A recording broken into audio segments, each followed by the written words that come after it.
The Saudi war on Yemen is entering its fourth year.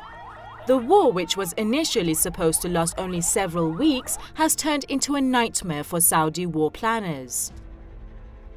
That's because the onslaught has failed to achieve any of the goals the Saudis set, like bringing their ally former President Abdrabbuh Mansour Hadi back to power.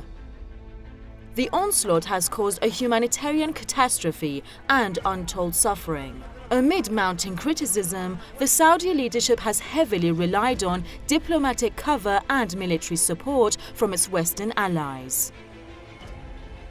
Washington has been the main backer of Riyadh. America has even been directly involved in the war. It's been providing the Saudis with intelligence, mid-air refueling, and logistical support, among other forms of assistance. The United States has been under fire even at home for its involvement in the Yemen war.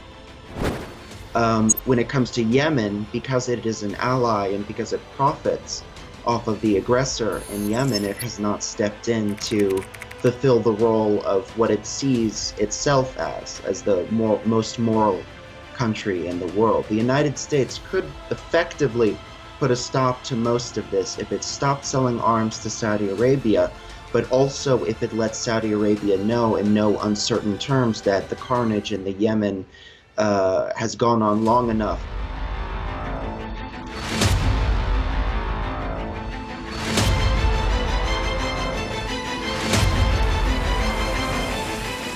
America's military involvement in Yemen lacks any congressional authorization.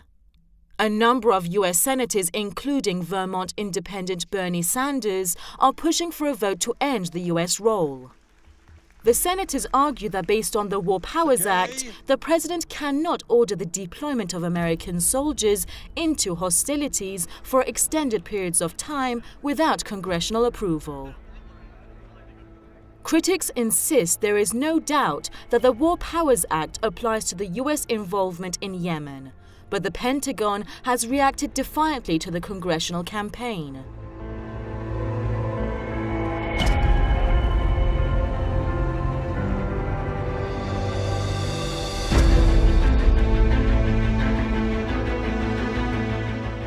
The U.S. Defense Department has sent a letter to Senate Majority Leader Mitch McConnell warning the senators against passing any legislation regarding the war in Yemen.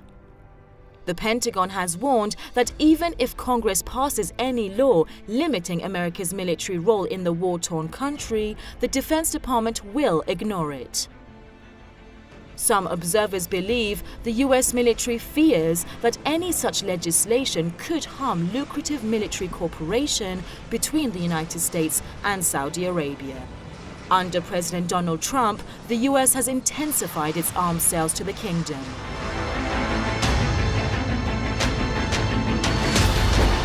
The United States is the biggest exporter of weapons in the world. That dollar value of these exported weapons comes to about $9.9 billion.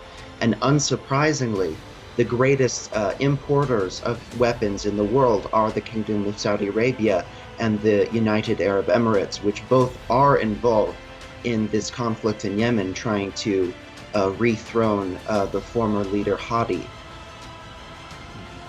Back in May 2017, Trump signed the biggest arms contract in U.S. history while on a visit to Riyadh.